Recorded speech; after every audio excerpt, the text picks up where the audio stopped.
If you will believe God's report, then what God says will come to pass. If you believe what the devil's telling you, then it's his report that will come to pass in your life. We have to choose whose report we're going to believe. What do I believe? Whichever one you believe is the one you will get. All right, let's get into this here real quick. You see, God gave Adam and Eve dominion on the earth. With them having dominion, that meant they had the power of choice. They had the ability to choose. You see, humanity has authority here. Humanity has authority here. God gave dominion to Adam and Eve. We have authority here. Now, at that point, Adam let the devil in. Let me put it this way. He believed the devil's report. God said, you see that tree right there? That's the tree of knowledge of good and evil. Don't eat it. Why? Because in the day that you eat it, you will surely die. In other words, death will begin to come. Lucifer shows up on the scene. No.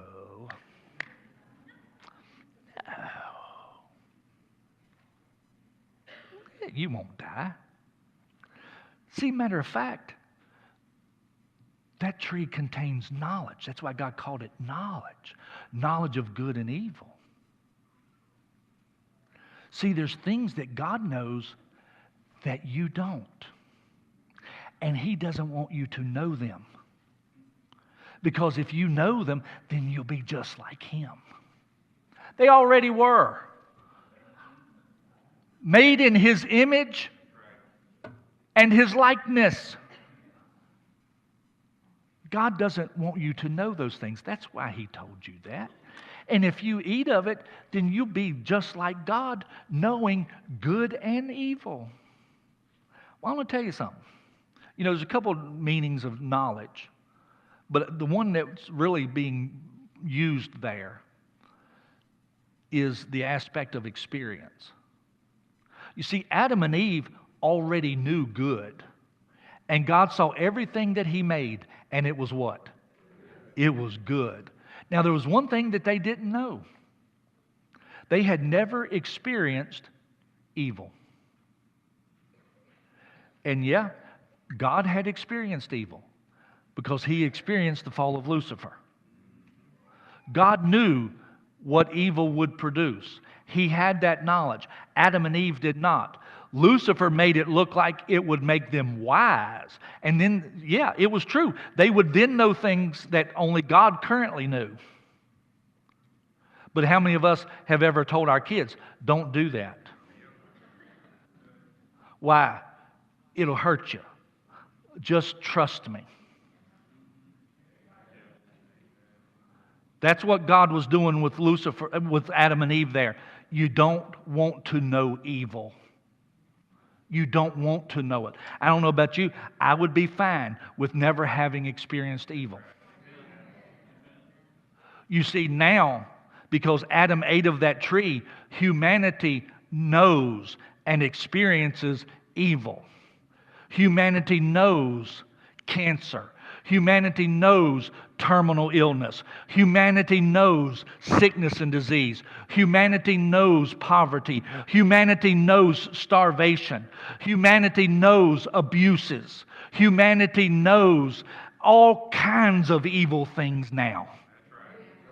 And it was true. The devil told the truth. God doesn't want you to know these things. God didn't want us to experience any of that. But when Adam ate of the fruit of that tree, when he ate it, he exercised his choice, which also exercised his authority. Adam didn't have to eat of the tree of the knowledge of good and evil, but he exercised his authority through his choice. And you see, the thing of it is when you express your choice either through words or actions, you are expressing your authority. You're expressing your authority. Now, think about this for just a second. God, when He made man in His image and His likeness, He then said, it says, and He in Genesis 1:28, it says, and God blessed them and said to them, be fruitful, multiply, replenish the earth, and subdue it.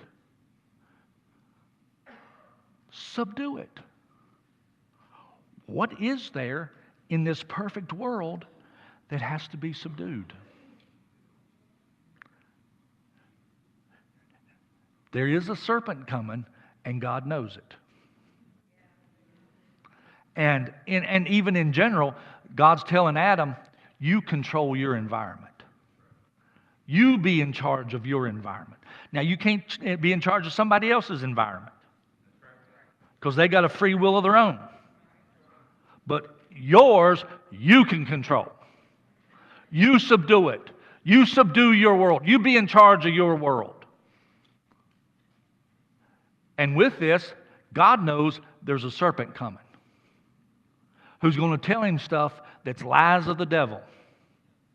And it was Adam's job to subdue the serpent. No, you get out of here. No. We're not taking that. We're not having that. No, we're not doing it. God said don't eat it because in the day we do, we will surely die. So you get out of here. If He would have subdued it, I don't know what would have happened when one of us messed it up. But one of us would have. Because we've all sinned and fallen short of the glory of God. But you see, so let's not blame Adam. But you see, and here's a point I want you to get. God and the devil both are limited.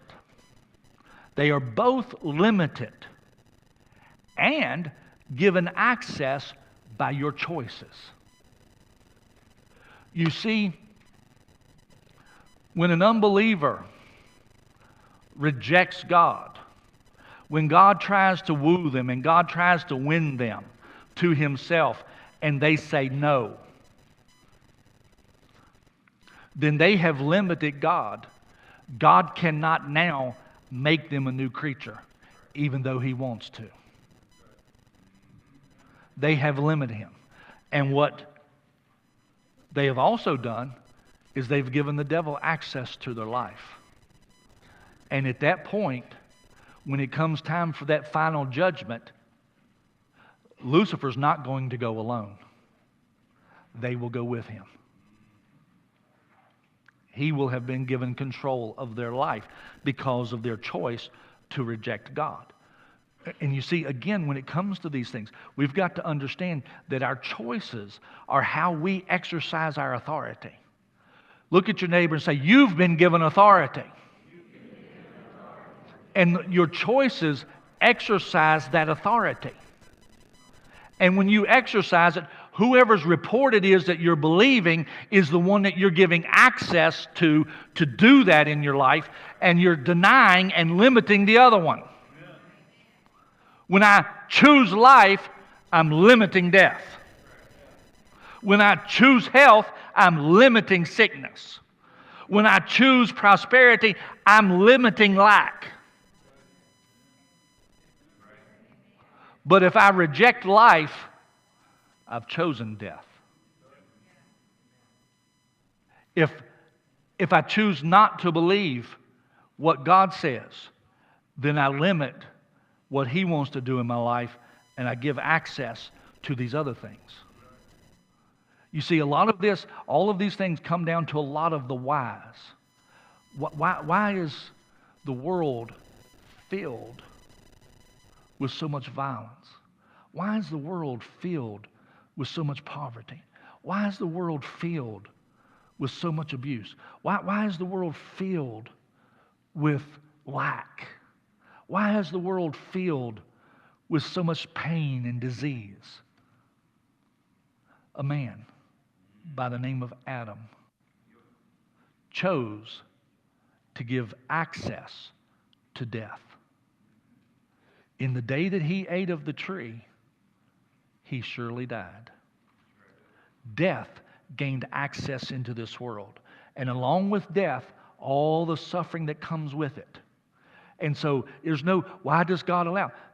God allowed a lot of stuff in a manner of speaking. He is sovereign, and He could have just, we're not going to have any of that. But guess what wouldn't have happened if He'd have said that? You wouldn't have had a free will. Because when He said we're not having any of that, you have no choice. But when He gave humanity a choice, that, if you would, in a manner of speaking, opened the door to the possibility of a whole lot of things that are not His will. Just because they happen doesn't mean they are His will. He only wanted man to know good and not evil. That's why He said, don't eat of that tree. Man hadn't have eaten of it, it'd all be good. But we did. And now we have a knowledge of evil. We experience evil in this world. It's not by God's design. It's not by God's purpose. It's not by God's plan. But it was by Him wanting us to be free and have a choice. You see, the thing of it is, and this is, you can project this. I'm not trying to be political with this, but you can project this. The bottom line is when you have freedom, that means everything is not going to go right. That's right. Because there will be people that make bad choices that create problems. And in a free society, you cannot eliminate problems.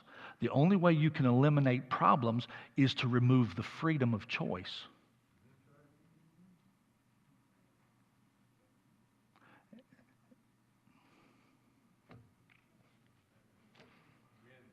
God wanted us free. And I don't know about you, but I like freedom. But it's awful important what you choose. What you choose. You exercise your dominion through your choices. Amen. Your choices matter. Amen. Let's all bow our heads and close our eyes.